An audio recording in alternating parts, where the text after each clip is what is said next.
Hey queens, welcome. I am so excited to be here with you today. Thank you so much for joining. If you're listening in your car, if you're putting on your face, if you are waxing right but now and listening to me, thank you. I truly appreciate you all from the bottom of my heart. But for those of you who do not know me, my name is Katrina Lewis, aka Tropix Gal. Now, last year I blew up on TikTok. I had 500,000 followers and then they just poof, disappear. So that sure as hell humbled my experience. Now I could either cry about it or boss up. So I decided to pivot. Now, instead of trying to get all of those followers back on TikTok, I decided to do a podcast. I have so many conversations with such incredible human beings, and I myself am really trying to navigate my own mental health and my own mental stability. So I really want to find out from other entrepreneurs what they're doing to help out themselves. Now, this is going to be about sugaring, waxing that poom poom. Y'all already know I cannot do an episode without talking about poom pooms because I love our gorgeous goddess bodies. But we are also going to be talking about mental health, marketing, business. I want to interview estheticians, hairstylists, other entrepreneurs. So this is going to be full of juicy tea. And if you ever have any other questions, please ask below and I would be sure to answer them. All right, now today's episode is mainly going to be about me, a little bit of my journey. A lot of estheticians, a lot of my clients ask about my journey, so I really wanted to share it with you. So I graduated from Algonquin College in 2010. My mom was like, you need to go to school. I don't know what you're doing with your life, but you need to find a job and go to school. So I took aesthetics. I really wanted to do nursing. I knew nursing, there was always going to be availability. There was always going to be a demand for it. And then the waiting line was so long at Algonquin. I had terrible skin, like grade 4 or 5 acne. I had been struggling since probably I was like 11, 12 years old. And I never knew how to manage it, fix it. Of course, we were sold like Proactive, which just like dries out your skin. So I was like, you know what? Let me take aesthetics. This would be a really good pivotal moment in my life to just figure out like how to take care of my skin. I wasn't really a girly girl. I wore a little bit of makeup, didn't know how to do it. You know, that pink eyeshadow, all that good stuff. But I really had I didn't really have a desire at the time to go to school. So I took the program. I loved it, loved who I met. I was always very insecure about my body hair. I remember getting made fun of in 8th grade about like all of my arm hair and my face hair. And it was such a breath of fresh air to actually find other estheticians, other humans that looked like me. And I remember this one girl in class, she had really thick, coarse hair as well. And like, we were buddies. We would wax each other. We would promote each other. We would gas each other up because we understood the struggle. So that really opened my eyes about diversity as well as hair types, skin types, so on and so forth. After school, I ended up working at a couple of spas. I probably worked at 2 or 3 spas, doing a lot of co-op programs. And then I worked at this place called Hummingbird Medi Spa. They are no longer around. On this podcast, I'm not going to be mentioning a lot of names either because we know we don't want to get a lawsuit against us. So a lot of times I'll be like, oh, at this company I worked for. But Hummingbird Medi Spa is no longer a thing, so I can talk about it. Great and bad experiences, but it made me obviously the esthetician I am now. So I was there for about 3 years. I did all traditional aesthetics. So I did manicures, pedicures, facials, radio frequency therapy, electrocoagulation, laser hair removal, waxing, sugaring. Sugaring, I actually didn't do at that point. I was doing a lot of like full body waxing, but not Brazilian waxing. Shout out to Maria who taught me poom poom waxing, get it girl. But then I had a divorce in my life and I decided I really needed to just like run away, figure out my life, go travel. If any of y'all know me, I am such a water baby. I love traveling. So I ended up working on a cruise ship, which was such an incredible experience. And I will have a whole podcast just about the cruise ship one day. But the amount of hard work, effort, cleanliness into the grind was such an eye-opener for me. School here is definitely not taking as much seriously as it is in England. So I had to go to Steiner Academy, which was in England, and it was about a 2 to 3 month program. Now you could do manicures, you could do hair treatments, you could do body treatments. I ended up doing inothermy. They knew I liked to talk. They knew I was confident in talking in front of people. So inothermy wasn't the best option just because it is detoxing and it's very extremely hard to get people to detox on a cruise ship. But those of them that did, big up to them. So I really worked a lot with the personal trainers. I got to know a lot of my strengths. I got to rediscover who I was without my ex-husband at the time.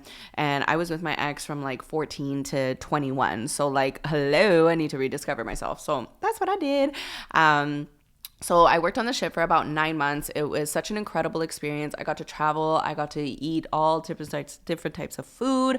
I got to meet such incredible human beings that I'm still in touch with today, from all over the world, South Africa, Australia, England, you name it. And my ship went throughout the Caribbean. So I was in obviously like Jamaica, Costa Rica, Cayman Islands, Venezuela. We went through the Panama Canal up to San Francisco, up to Alaska, and all the way back. There was a big difference in the East Coast versus the West Coast, with how people spent money, which I really took notice for that, but as well as people's niches, people's needs. So I almost became an expert on the ship as the marketing guru. I started marketing for the spa a lot more, obviously standing around. If you are not taking clients, you're not making money. So you got to go out there and hustle. And I would make little posters, and I love the marketing. We even have like bar parties all the time, and I'd always make marketing for them. And it was so much fun. So I really knew like that was my creative juices flowing. And you have to cash out your own clients. Basically you have to check in your own clients on the ship. So I was like, you know what? This is time to run my own business. So when I got back to Canada, I started the entrepreneurship and business program at Algonquin. I truly had a great experience there. I was there more of a mature student. So I think I was like 23, graduated at 25. And that I really took so seriously. I got to know all of my clients. I got to know all of the teachers' names. I got to know all the networking. I was president of the entrepreneurship club. I went to so many events where like the owner of Shopify was there, and all these different types of networking events where like I am an introvert, believe it or not. I have like only a certain amount of battery life on me per day. But I love networking. I love getting to know other people. I love getting to know other business ideas. I love collaborating. I really love collaborating. So it was a really great opportunity, and I have some teachers that are still my mentors, and I graduated, I'm aging myself, probably 6-7 years ago. So, you really have to put yourself out there in these type of situations. So during my business program, I was working at a spa downtown, and there was 2 locations, so I was kind of flip-flopping toward both. Again, traditional aesthetics. I was doing manicure, pedicure, facials, a little bit of everything, and then I ended up doing then we started doing waxing Wednesdays. So all I was doing was waxing that ass. I was waxing day in, day out, and Brazilian waxing is the most profitable service if you think about it. Lashes are profitable, mani and pedi are profitable, facials not so much. You're there every 4 times a year maybe, but with waxing you have to come back because the hair is going to grow back unless you want to shave, and we don't want that. So I found that waxing was definitely my niche. I started working a little bit at home, just a little bit of like my friends. I remember my bestie, shout out to Natanya. I was doing her on my mom's bed. Well, it was in my mama's house, but it was my bed. But I was waxing her on the bed. Like she would come over once in a while and we'd just wax. So like, shout out to you. Then I started doing a little business called Cat's Corner out of my grandmama's basement. And I would have like, again, traditional aesthetics, but mainly waxing. Then I wanted to create basically an app that was like an Uber for delivery services or for aesthetic services.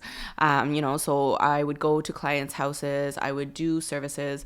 I really loved the atmosphere. Obviously it felt like home. I would get fed, I would get wine, I would get all that good stuff. But I also made sure that there was those boundaries, right? Because again, I want to go home. I still have to clean. I still have to make my way home. I still have to do the laundry. I still have to clean at the wax spots. Like there's so much that goes into it when it comes to mobile aesthetics, which again, I'll talk to about on another episode. But I really was grateful for that opportunity because I got to see what I didn't want, and that's exactly it. So a little bit of a bumpy ride. I partnered up with somebody to create the app. It did not work out between us. Everything was fine. I always say that like I really love embracing failure, because if you don't embrace failure, then you're just going to be crying for days and on your pity party forever. And you have to humble your experience. Like this life is full of roller coasters. It's full of ups and downs, and you really need to navigate your way through. Of course, you can cry. Of course, you can be sad. Of course, there's days, but then there's also days where you need to boss up and get back up. So after that, I started doing my own business called Bella's Solution. It was a solution for any queens out there that wanted to create a safe space. I'm all about safety. I'm all about creating a well-being, a really breathable experience. Whether you're a mom, whether you're an entrepreneur, whether you're a government worker, it doesn't matter. We all need to take the time to breathe. We all need to take the time for that mindfulness. And even if you're getting a wax, it is a little bit painful, but you have no idea how many of my clients are like, I'm just chilling. I'm feeling so good. So they just want to be away from the kids. You know what I mean? So I really wanted to create an environment that wasn't just like, oh, you're getting your booty hole wax, like prepare for your life. No, I want to create an experience where I'm excited to see my clients. I am excited to tell them about my day. They're excited to tell me about how they did in Cuba and all of that good stuff. So I really, really enjoy that client esthetician relationship for sure. After I graduated from Algonquin, I was working at a spa and then working at home for a little bit. I just became basically the waxing queen. I started doing full body waxing at home. Then I started doing sugaring. Sugaring is a different technique, sugar hair removal, which we'll have a whole podcast on. But it's a little bit more natural. It has skin lightening ingredients inside of it as well. But then after I started staying at home, I think I quit the spa around 2019-ish. And then I just started working at Algonquin College as a teacher. I was working for a few years. I want to say I was there for about 4 years altogether.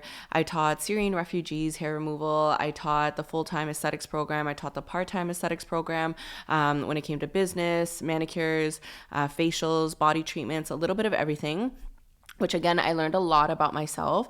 I really wanted to inspire young entrepreneurs, young estheticians, and I really love just catering to them and setting them up because there was a lot of things that I didn't get to learn as my journey evolved. I learned along the way, so I was really, really excited to teach them. And then I was there for about 5 years and I started working for this company called Bright. Shout out to Bright. They were incredible to me. It was a skin lightening treatment, mainly for booty hole, but underarms, anywhere where you have scarring, hyperpigmentation.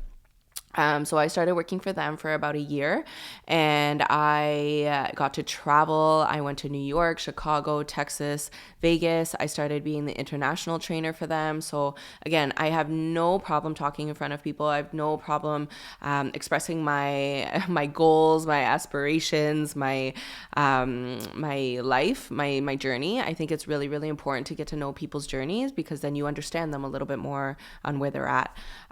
So I got to work with them. I learned a lot about myself. I learned a lot about the aesthetics trade in America. And I best believe I am going back next year, either in March or August to Miami or New York. I haven't decided. But the energy there is just so alive. There's so many people. There's so many people supporting you. There's people that are traveling from Alaska just to go to Vegas. You know what I mean? Like the energy is so hype. There's like two massive gym rooms basically, and one like a big gym, like a university gym, y'all. Okay, I'm even bigger.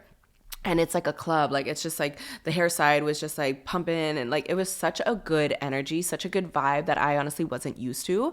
So I'm really, really glad I got to experience that, and it really created that fire again within me. And I was like, you know what? I need to start interviewing other entrepreneurs. I met so many people. A lot of them at the time knew me from TikTok. I blew up on TikTok. I had by March 2021, I got 100K. During the summer, I lost my job at Algonquin. I obviously, couldn't work.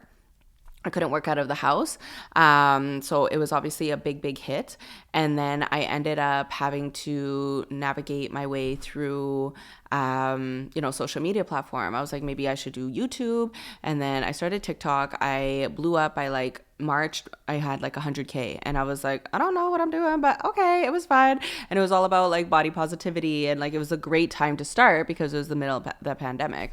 But then I ended up just growing and growing. I grew my following by quite a bit until last February or March, I had I think it was like 455,000 followers. So I did not feel like a big deal at the time. Sometimes I'm like, oh, I wish I had more clout. I wish my head was more gassed up, because like I should have been way more proud and more humble of where I was at. But like, again, I'm also from a different generation where it's like numbers, I don't want to say they don't matter, but like this was a whole new platform, right? It was a whole new time. It was a whole new like attention. Like I was getting attention all over, like Toronto, Montreal. People would run up to me and be like, "Oh my God, I follow you on social media." I'm like, "I don't know what that means, but okay, hey girl." Like I'm like, I want to know about you. I don't want to talk about me. I want to know about you. So it was really eye opening when I lost my following. And again, I'll talk about that on a different episode as well. But I really look back at it now and I'm like, you know what? You really have to be present with every single moment, because you never know when it's going to be over just like that, right? You never know when it's just going to slip away from your feet. So you have to really embrace each and every moment. I'm a Scorpio, so if I do the same thing every single year with the same atmosphere and the same people, I'm out. Like I need change. I need to grow. Obviously, like the people can stay, but they have to grow with me. You know what I mean? So hence this podcast. So now I am the owner of Tropix Wax Studio. I moved out of my home shortly after the pandemic. I have 2 locations, one in New Edinburgh and one on Hunt Club and Riverside. I have 2 employees, and then I have a social media marketer. So we are fully booked. Like I cannot be more grateful for my clientele. I love my clientele. Some of them are my babies. I love them. I've had one client that I've had for 14 years since the beginning of my career. And I love going to work. I love going into work. It's not about just waxing that poom poom hair out, even though it's super satisfying. But there's such an energy and such an incredible feeling of like making clients feel beautiful, feel secure, feel confident, and feel comfortable. And then a lot of those clients, they reciprocate that energy. Now with TikTok, a lot of the reason why I used it was just, 1, something to do obviously during the pandemic, but 2, it's free marketing. So the marketing that I got out of it, I would say at the time, like a 2-3 year period, I would say at least 95% of my clients came from TikTok. So at this point, I am fully booked. I have no more room. So I have a full-time employee and a part-time employee. They're basically booked, especially now it's the holiday season, so it's a little cray-cray. But I don't have any breaks. So I'm at the point right now where I don't need any more clients. I can't take any more clients, and I am so grateful for the clients that I do have. Now, burnout season is real. I am going through a huge transitional period in my phase, especially in my life right now. Since May, I have been really up and down. I became more self-aware around the pandemic. I think everybody did. You either went up or down. I became very, very self-aware, and I went through my healing. I went through my therapy. I went through my trauma. I really, really dug deep. And then May this year, it just hit me. I am so not happy where I am. I was depressed. I don't know if it was, my personal life or work. So I was like, you know what? I need to pivot something. Something needs to change. So still going through it, but November was a really big resting phase. November and December are both like big resting phases for me, especially just like in the time of my life right now. I'm just like really, really burnt out. And I need to, just call on my ancestors and surrender to the flow and just figure out what is supposed to align with me. So I'm all about manifesting. I'm all about spirituality. I really, really want to navigate without working more. This whole culture of like hustle, hustle, hustle, it is going to burn you out no matter what. And especially in an aesthetics industry, I'm tall, girl. I'm always hunched over. It doesn't matter what service you're doing. You're always going to be shaped like a question mark. You know what I'm saying? So I don't want to be the hunchback of Notre Dame. Like I want my body to feel good. And I feel like I was just like taking too many clients. I was working 5 to 6 days a week. I was, hunched over all the time. I was taking like some days 10 to 15 clients a day. And again, I'm an introvert. If I hold on all that energy, I have nowhere to release it except for my personal life at home. So I found it was really, really important to just like navigate. So still going through it, but the main reason why I wanted to do this podcast was two things. One, I love getting to know people. I love interacting and connecting with other estheticians and like-minded entrepreneurs. And I'm going to have a lot of female entrepreneurs, hopefully some male entrepreneurs as well, and just pick their brains about like wellness, mindset, their routine. And another reason why I did this podcast is because myself, I am struggling with mental health and being a business owner and being a wife. So how do I navigate all three things? And as well as like being a friend, being a daughter, I feel like for a long time I wasn't present in my relationships. And now that I've done a lot of the healing, now I'm like, well, I don't want to be always at work. And I hired employees to make my life easier. Didn't make it easier. So I had to set those boundaries, and it's all going to come and flow, and it's going to be great. And I truly, truly believe that I'm going to be successful. And, it is a belief system. And I had so much financial insecurities in my head. And a lot of it stems from my childhood and my parents. And, I've been working my ass off for 15 years. And I'm like, shouldn't I be here now? Shouldn't I be like up here with a house and a Jaguar and a Mercedes and a yacht and all of this? But you know what? You're only in competition with yourself. And every day is a brand new day. And I really want to use this platform just to reach out to people that are doubting themselves. There's so much on social media and life and movies and, just our social network that really brings us down. And there's a lot of uplifting, but there's a lot of people that don't talk about the good, the bad, and the bullshit.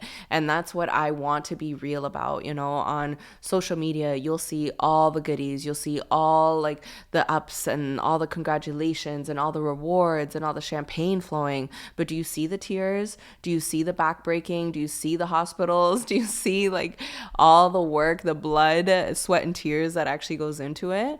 But I'm really trying to pivot my mindset. I don't obviously just want to show you the bad, but I really want to pivot my mindset just to be more positive and just to promote more positivity. Because the more you believe in yourself, the more you can achieve. If you really believe and listen to your subconscious and your ancestors and your spirituality and really go deep within, I truly have seen and believe that people can change just with their mind, with their mentality, right? If you feel, you have to feel it. You can't just say, if you feel like you deserve greatness, then you do. So I am really excited about this journey. I'm really excited for 2024. I'm really looking forward to the holiday season. I will be releasing this podcast probably around January, so it'll be right after. And I'm really, really excited that what's to come. So if any of you that are interested in being on the podcast, if you are interested in reaching out, obviously we can do it on Zoom as well. But I really would love to have you on the show. Obviously my schedule is insane to the membrane, but that's okay. We will get you in and get you started. So thank you for listening to my very first episode, and I hope you enjoyed. Please make sure to follow me on TikTok is Tropix Katrina, and on Instagram is Tropix Wax Studio. Bye.